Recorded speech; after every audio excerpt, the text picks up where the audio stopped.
All right, hey everyone, I'm Alexei. I'm the co-founder of Bob, and I'll be talking about hybrid layer 2s for the few people who are interested.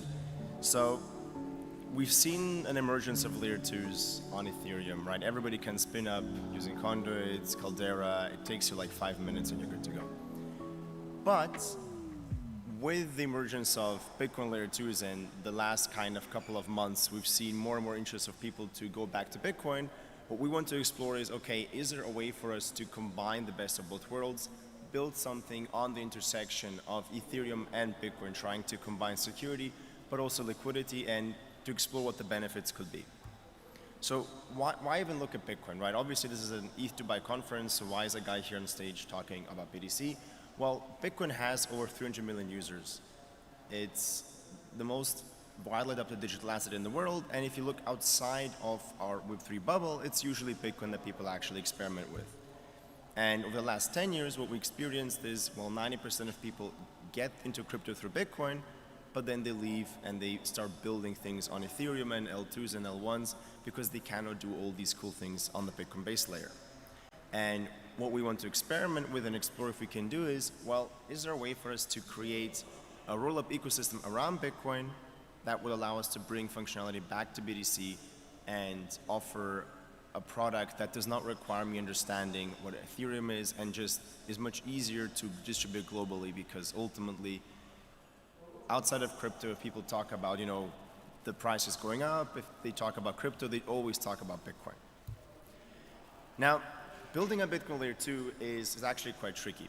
There's a reason why none exists today. It's because it's not really possible with the technology we have now, but with the latest innovations on the Bitcoin side, we're actually getting very, very close. But taking a step back, right? I mean, you see a lot of like Bitcoin layer 2s coming out, and we've seen attempts by Rootstock, Stacks, Liquid.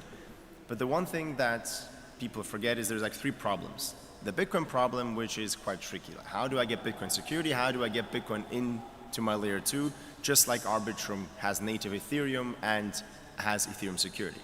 But then there's two others. There's the ecosystem problem and there's the liquidity problem. The ecosystem problem means, well, you need to provide users with best-in-class infrastructure and tooling. So we could go and tell people go use Bitcoin script, but that's not going to work. It's very clunky, it's very limited, and it's just so poorly documented.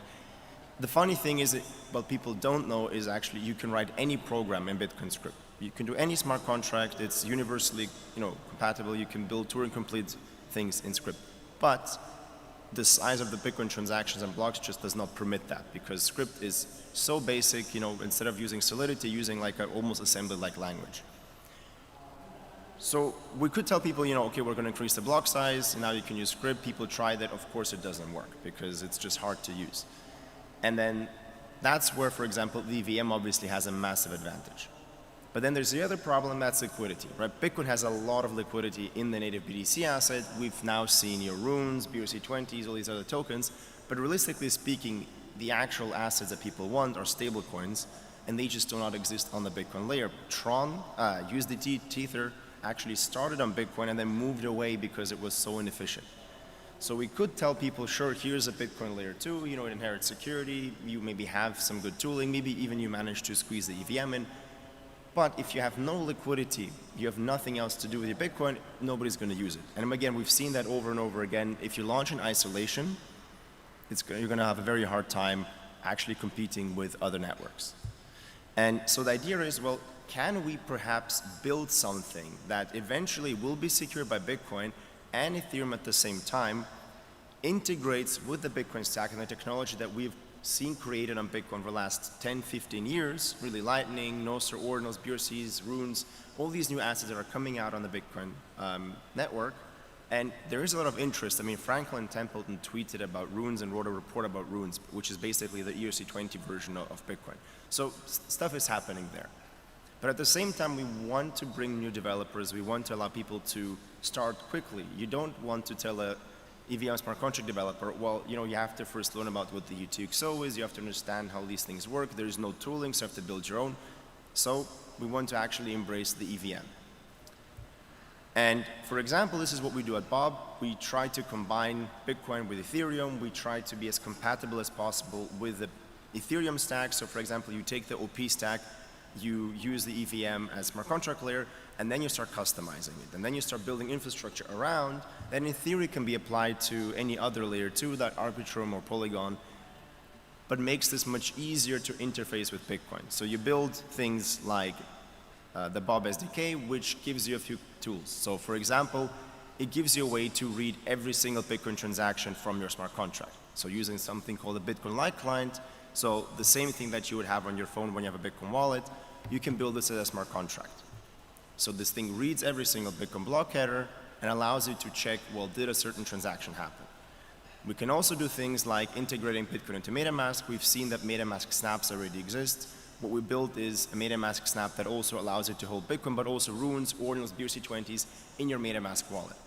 So essentially trying to unify the experience, get Bitcoin holders to start experimenting and actually using this new technology, like things that are new to them. It's very like normal to us to have like EVM smart accounts and DEXs and so on, but that does not exist on Bitcoin. So the goal is, okay, create a unified experience where it's easy for me to get my Bitcoin into the system, and at the same time for an EVM developer to easily deploy products and start making them available to this wide community that is just currently sitting on centralized exchanges and cannot do anything else. Now, the question is, how do we actually go about this? Because as mentioned, Bitcoin layer 2s do not exist yet. And I'm going to walk you through like the steps in terms of technological development that we see happening now over the last couple of months and the next 12 months to really get to a point where we might have optimistic rollups on Bitcoin. So if I were to build this, and that's actually what we're doing on Bob, so of course we're biased, but usually would want to start with an ETH rollup. Why? Because that gives you access to liquidity, it gives you access to native stablecoins, on and off ramps, all these things that matter on the product side that you simply do not have on Bitcoin. But then at the same time, what you want is you want to have things like a Bitcoin-like client and different types of Bitcoin bridges, so WBTC, TBTC, that allow you to get Bitcoin into the system, but you have to make it very easy. So unify the wallet experience, don't send users to 5 different bridge interfaces, have one gateway for people to deploy Bitcoin and then be able to access it in the MetaMask. Ideally even plug in, like Coinbase wallet already supports Bitcoin, and there'll be more and more multi-chain browser wallets that make this available. The cool thing here is, and look, this is a super simple kind of bootstrapping technique. You start as an ETH rollup, but you actually build Bitcoin products. So now you can build things like a peer-to-peer swap. So I can have people swapping ordinals or BRC20s or Bitcoin against any ERC20 asset. And what we can do is we use so-called, again, like clients. So if I want to swap some USDC against your Bitcoin, I would lock up USDC in the smart contract and submit my Bitcoin account. This can be done directly from a MetaMask wallet by now. And then whoever wants to do the trade with me just sends the Bitcoin. And then the smart contract accepts a proof that you actually made a Bitcoin transaction. This can be abstracted away from the user. You can have relay services, user interfaces that just take the proofs from the Bitcoin chain and plug it into the contract. And what happens next is the smart contract verifies that, hey, this is actually a Merkle proof for a block header that I have verified, and I know that this is the longest chain that I've seen. So now here you can have your USDC because you actually completed a Bitcoin transaction. And this actually works in practice, and this is the easiest way for people to actually swap Bitcoin against USDT, USDC, ordinals for Bitcoin, runes for Bitcoin, runes for ERC20s. And the goal here is, well, the Bitcoin community is still rather small, right? And when I talk about Bitcoin community, I'm talking about probably the 500,000 users that are very active in ordinals, runes, trying to build new things, because there's been a paradigm shift. People now are really excited to build on Bitcoin. It's okay again to experiment. But at the same time, we have 30 million MetaMask users that, you know, they have 40 different L2s that all kind of do the same, and they have Bitcoin somewhere on their ledger. And now what we want to allow is to actually, the 30 million MetaMask users to get the Bitcoin into the MetaMask and then start doing stuff with it. So that's easy, right? And then obviously we need to bring in Bitcoin security, because ultimately if we don't have Bitcoin security, it's just another Ethereum layer 2 that, you know, maybe specializes in Bitcoin tooling. And the way we can do this is using something called merge mining. Now, this is a slightly complicated image. I'll walk you through the steps. So normally, a rollup on Ethereum, if we go the optimistic way, works as follows. You have blocks sequenced every 2 seconds. So the sequencer, you know, collects the transactions, builds the block, and then every minute you would post the DA commitments to ETH or somewhere else. Now, what we now do is, before posting the data to Ethereum, we give it to the Bitcoin miners. So the Bitcoin miners run full nodes for the layer 2, validate all the transactions, and if they're valid, they do something called merged mining. Now, merged mining is a very, very old concept. It was invented by Satoshi Nakamoto himself with the vision of doing two things: preventing fragmentation of hash rate across 50 different new chains, where miners would have to choose to mine Bitcoin or something else, and at the same time enable side chains. So the whole vision of Bitcoin and Satoshi himself is actually, well, you know, we will have experimentation. Can we create this in a way that actually also benefits Bitcoin? And I'll explain exactly how it works, but think of it this way. Merge mining is the grandfather of restaking. Bitcoin miners can run Bitcoin mining hardware, they mine Bitcoin, but at the same time, they use the hash rate to also secure the hybrid layer 2. Which means that to now attack the system, you not only need to attack the sequencer and prevent frappers happening on Ethereum, you also have to attack the majority of the Bitcoin miners that are actually participating in this merge mining / Bitcoin restaking protocol. And right now, today, on some altcoins like Rootstock, Namecoin, and so on, we see 60% of the Bitcoin hash rate already doing this. And in fact, because we work with almost all the large mining pools, we'll see this number going up to 80, 90% over the next year, and I'll explain why. Now, briefly, to talk about merge mining, this is a slightly more technical talk here. The way it works on the example of Namecoin was the first altcoin and the first coin to introduce merge mining. It was also the first cross-chain concept ever designed.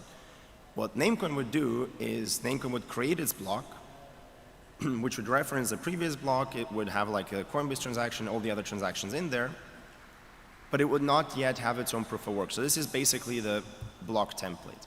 And then the miners would hash this part above that commits to all the Namecoin transactions, but they don't do proof of work over that. They include it as data into the Bitcoin block they're currently mining on. And then when they find a proof of work solution that is suitable and hard enough, they would send this kind of data, this block hash, and the proof that this data is in the Bitcoin block back to the Namecoin network. And then Namecoin full nodes would check, okay, look, we have this Namecoin block, we have this Bitcoin block, and actually they're linked, and now I know that there was proof of work made over Namecoin. Because now if you would want to attack this, you would have to actually do the same proof of work level that Bitcoin is actually doing. And the way it works is you can actually be very variable with the difficulty. So you don't have to wait for 10 minutes for every single block to arrive. You can actually go much, much faster, depending on what your target block time is. There's a limit. You can go as fast as 1 minute without starting to break the consensus, as opposed to proof of stake, where you can go much, much faster than that. So what you have is, if you look at this very kind of simplified graph here, you have the difficulty target for Bitcoin, which is higher than for Namecoin. Namecoin had faster block times. And then you would, every time you'd find a Bitcoin block, it would implicitly be a Namecoin block. But you could find multiple blocks in between a Namecoin that accept the proof of work from Bitcoin, even if you don't actually see a Bitcoin block. Now, this is cool. This is not new. This has existed for over 10 years. Like Rootstock has been doing this. But there's one problem with this design. If you require every single block to have proof of work over it, you actually are limited by the throughput, because you cannot go faster than 30 seconds, probably even 1 minute, without starting to see shallow forks. So where miners find a solution within a short period of time, and then due to network latency, they just continue mining, obviously, because they don't want to lose even a nanosecond of mining kind of operation. So they just continue mining. The moment they find a block, they fire it out, and they continue mining on their own chain. They don't wait to see if somebody else did something at the same time. And if you go below a certain time limit, there's good academic research that shows you start getting forks, and that destabilizes the network. And that's why for almost all of the merge mine chains today, they have like 1 minute block times, which makes it completely unusable for any modern Web3 or DeFi use cases. So what we can do is we can apply the same hybrid consensus design that we see on ETH rollups to merge mining. So what we would do is, instead of having miners validate every single block and merge mine every single block, what we do is we introduce a sequencer, which, as you can see, is already going in the direction of layer 2s. You have a sequencer that basically optimistically pre-produces the blocks, pre-signs them, and then the miner only merge mines on every 100 blocks. So what happens in practice is the sequencer is constantly collecting transactions, proposing blocks. The miner constantly runs a full node and actually constantly just fetches the latest data. But because the proof of work target is set to have, like that a block happens once per minute, or like a solution is found once per minute, you basically always commit to, let's say, the last 100 blocks. And you basically now have a trilling finality gadget.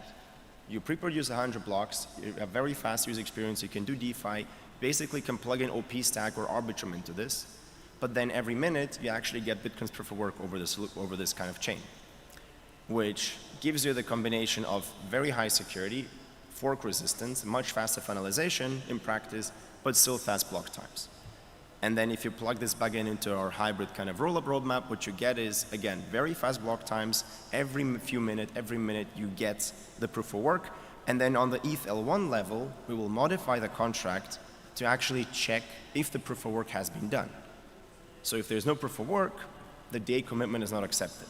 And then you can, of course, balance the security between the sequencers and the miners. You can say, well, okay, there's a maximum timeout of 10 minutes before we stop accepting DA commitments.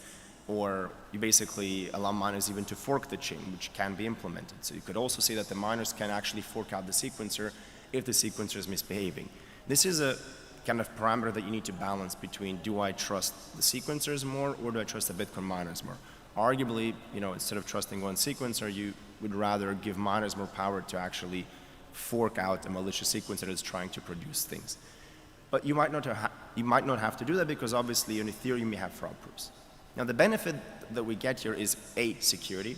As mentioned, you now need to attack the sequencer, censor fraud proofs on Ethereum, but at the same time, you need to corrupt the majority of the Bitcoin mining power because they actually see what you're doing, and without their sign-off using proof of work, you cannot post it to Ethereum. But they also see that it's happening, so they can also just challenge you on ETH if you're not posting any DA commitments. They have all the data. It also gives you economic alignment with Bitcoin. We might not care about this a lot on Ethereum. I personally do care because I think if Bitcoin falls apart, everything else falls apart. And essentially, we had the Bitcoin halving yesterday night. We'll have the next one in 4 years. This one will probably wipe out a few small miners.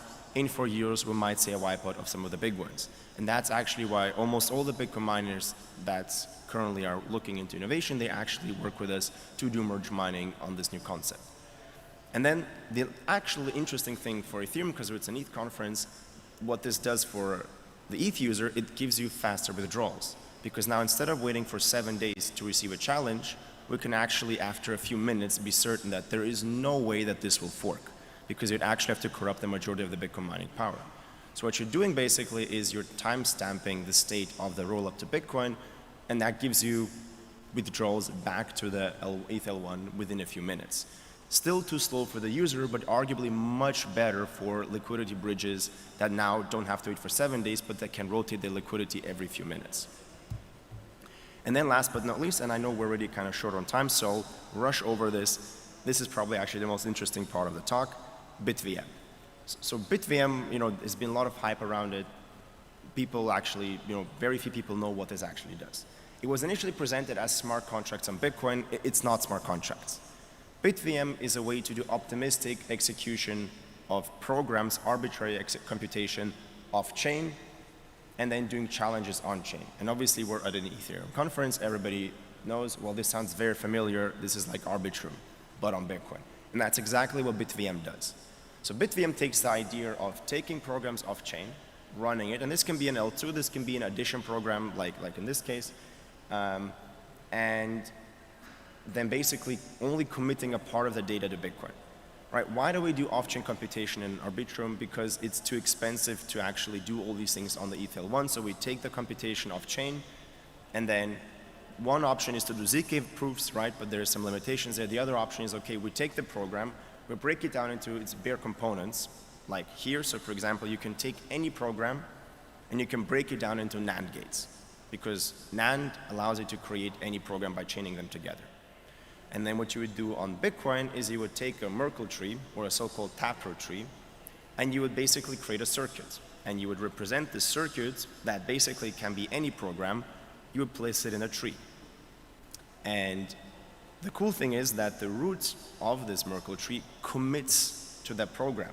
So now if I change any piece of the program, the root will change, and that's the same concept we obviously use with transaction inclusion proofs and so on. Now, the cool thing is, again, similar as Arbitrum, you and I, for example, we will commit to execute a certain program, we will post this hash on chain, we will do a lot of pre-signed transaction, and that's the difference between Arbitrum and Bitcoin. And Bitcoin, we have to work with pre-signing certain transactions. There has to be certain ways of spending this. So how it looks like, let's say we want to build a bridge using BitVM, we have 10 people that we trust, or we have 1,000 people, that's even better. They create a setup. They basically all together have an n of n multisig, where at least one person needs to be honest and burn the key. Because if one person has burned the key, you can no longer spend from that deposit. So that's unspendable. Unless you have a pre-signed transaction. And then you have, let's say, 50 operators that get pre-signed transactions during the setup. And these transactions allow them to withdraw a certain amount from the bridge deposit. But then there's an additional set of pre-signed transaction that allows anyone on Bitcoin to challenge the operator by asking the operator to reveal a certain part of the program, essentially in this tree, and then you can easily prove in Bitcoin script that actually the operator changed a certain part of the program if they get a different result. So if we take a very simple example, let's say we have an addition program, everybody knows 1 + 1 should be 2. If the operator says it's 3, obviously we all off-chain know that that's not correct. So now what we'll say is, okay, wait a second, that can't be right, challenge in an on-chain Bitcoin transaction, and we know that the operator is cheating because the operator announced, hey, I made this computation, I want to withdraw the Bitcoin now as payment, for example. Now what we will do is we will take that transaction and we will challenge it. And then the operator has to respond by revealing part of this tree, and it's actually a bit more complex. There's actually 2 other Merkle trees that you kind of tie together, but simplifying, the operator has to respond by showing a part of his program. And if that part is incorrect, I can slash it. And then there's 2 designs. There's BitVM v1, which uses the same bisection style protocol like Arbitrum, where I will check part 1, part 8, part 4, part 5, and then ultimately by jumping back and forth, I will zero in on the exact place where the operator must have modified the program. Now obviously 99% of the cases, we don't need to do that, because if somebody is misbehaving, they just try to steal. But if they're smart and they try to encode, like change only 1 bit in the program to really change the behavior, if they're really smart about it, we will still find it. And what we will do is we will invalidate the Bitcoin transaction and kick the operator out. And this in a very complicated way, because it is all implemented in Bitcoin script and enforced by all Bitcoin full nodes, gives us optimistic rollups on Bitcoin. This is very new. The first paper came out in December. There is BitVM v2, which actually is a bit more efficient. And we expect probably that we'll have a prototype by the end of the year. And then towards probably 12 months from now on, we actually expect to see first on-chain deployment. This is not going to be easy to use. So this is, if we build a bridge using this design, it will not be something that a user would go and say, hey, like I want to bridge in, bridge out. There's a few limitations, like only fixed deposit sizes. So you can only create like different BitVM setups, or like always 10 Bitcoin, sorry for that. So what you will see is you'll see liquidity style pooled bridges on top of that, and just users swapping in, swapping out. But under the hood, you have this guarantee that you can always exit back to Bitcoin, which is something we've never had before. And the best thing is this does not require a fork. So we don't need to change Bitcoin, and we can get to an optimistic style rollup using this kind of technology. Now, what does this give us in our hybrid roadmap design? Because ultimately we can build this on Bitcoin, but again, we solve the Bitcoin bridge problem, we solve the security problem, but we haven't solved the ecosystem and liquidity problem yet. Because again, I can put this on Bitcoin, but how do I get stable coins in? How do I actually get users? Sure, I can beg USDT and pay them like, what, $50 million currently is the price to get Tether deployed natively. Doesn't really work. So what we would do is we would say, okay, now we move settlement from Ethereum over to Bitcoin. We have the fraud proofs occur on the Bitcoin network instead of Ethereum. Or you can do both, but in our example, let's say we move it to Bitcoin. But if a fraud proof happens on BTC, we will relay it to Ethereum, because the cool thing about Ethereum is, as mentioned, we have things like lag clients. So we can verify Bitcoin transactions, and we can easily check that, hey, somebody triggered a fraud proof on the Bitcoin network. Okay, let's trigger escape hatch or do something on the Ethereum side. And the vision here is a user that's bridging Bitcoin from the BTC network should have the security enforced by Bitcoin. Somebody that's bridging stablecoins, ETH, ERC20s from Ethereum should be able to exit back to Ethereum, and then the fraud-proof escape logic should be enforced by the Ethereum network. And that's exactly what you get here. Of course, you could run fraud proofs here on Ethereum and relay them to Bitcoin, But the problem is that, this BitVM construction, it's not that easy to implement. And given that Ethereum still does not have a proper like client, right? We know that we need kind of a multi-sig for the sync committee. It's easier to do it vice versa. We move the logic for prop proofs to Bitcoin, but then we verify it on Ethereum because it's much easier to build a Bitcoin like client and read state from from Bitcoin on Ethereum than vice versa. And then to make it even easier and more compatible, you can plug in the Bitcoin miners, which you can then use for two things: faster confirmation times and guaranteed data availability, because they have actually seen the data and it's easier to actually make sure you have the data necessary to do fraud proofs. And that basically is how we can create, and that's also what we're building at Bob, a hybrid layer 2 that sits between Bitcoin and Ethereum, can import liquidity from both networks, is secured by both networks, and can access a much broader user base, namely the additional 300 million Bitcoin users and more, given now the spot ETF has been approved, that we see today. So in short, it's a Bitcoin L2, it's an Ethereum L2, it's a hybrid layer 2, and actually we're launching with phase 1 this week. So we're launching with phase 1 as an ETH optimistic rollup with Bitcoin tooling. Merge mining will follow probably towards the fall. We're working with Marathon Digital, Antpool, Bitmain, and I'm also talking with Foundry and F2Pool, almost all the big mining companies, to start offering Bitcoin security to Ethereum rollups. Now, I know we're over time, so I'll pause here. The other design that you probably heard of is Bitcoin staking.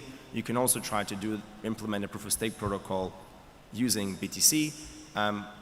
You do that using extractable one-time signatures. It's a very technical concept, but think of it, if you sign twice, just like on Ethereum, your Bitcoin is lost. This is also cool. There's a protocol called Babylon that's doing it. There's a few others that are experimenting with this. The difference here is in proof of stake, you have capital costs. So you need to get people to actually stake the Bitcoin, put it at risk. So it's not really restaking. Whereas with merge mining, the miners are already mining. It's much easier to bootstrap. You don't need to ask them to do anything extra. Just like on EigenLayer, you just run an extra node. Yes, you risk that you might actually do something wrong. And that's essentially the balance I need to find here. We cannot replicate EigenLayer one-to-one. You have to pick either you have higher capital costs on Bitcoin and you kind of use a Bitcoin as an asset, as a security model, or you go with merge mining, but then you don't have the slashing component, or you combine them where you say, okay, the sequencers have to stake some Bitcoin to be elected as sequencers, or the miners have to stake some additional Bitcoin to be allowed to merge mine, and then they do merge mining. And if they misbehave, if the miner tries to do something fishy, you not only kind of take away the rewards, you also take away some of their Bitcoin. So that model can also be done. It's still pretty early, but then you can really get to EigenLayer style security where you can run this across multiple different applications and have this additional restaking or merge mining security. With that, thank you so much, and yeah, I'll be around if you have any questions.